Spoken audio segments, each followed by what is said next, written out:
And now, Proverbs chapter 31. Description of a worthy woman, or other versions say a wife of noble character. This is what she's like. Starting with verse 10, Amplified Bible. An excellent woman, one who is spiritual, capable, intelligent, and virtuous.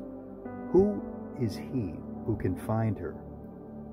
Her value is more precious than jewels, and her worth is far above rubies or pearls. The heart of her husband trusts in her with secure confidence, and he will have no lack of grain. She comforts, encourages, and does him only good and not evil all the days of her life. She looks for wool and flax and works with willing hands in delight. She is like the merchant ships, abounding with treasure. She brings her household's food from far away. She rises also while it is still night, and gives food to her household, and assigns tasks to her maids.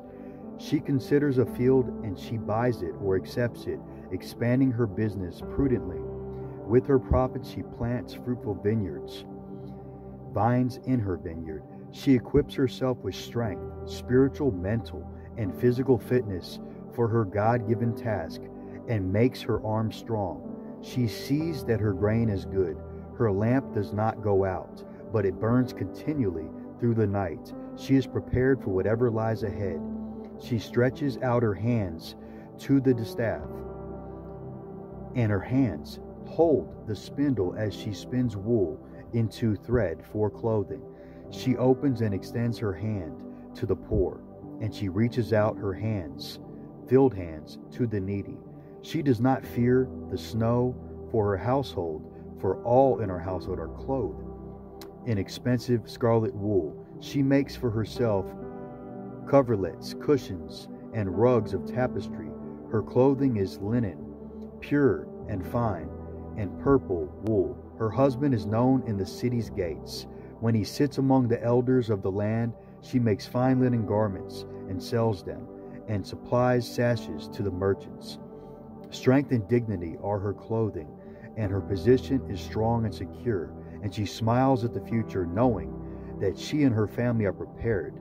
She opens her mouth in skillful and godly wisdom, and the teaching of her kindness is on her tongue, giving counsel and instruction. She looks well to how things go in her household, and does not eat the bread of idleness. Her children rise up and call her blessed, happy, prosperous, to be admired. Her husband also, and he praises her, saying, Many daughters have done nobly, but well with strength of character that is steadfast in goodness, but you excel them all. Charm and grace are deceptive, and superficial beauty is vain. But a woman who fears the Lord, reverently worshiping, obeying, serving, and trusting him with awe-filled respect, she shall be praised. Give her of the product of her hands, and let her works praise her in the gates of the city.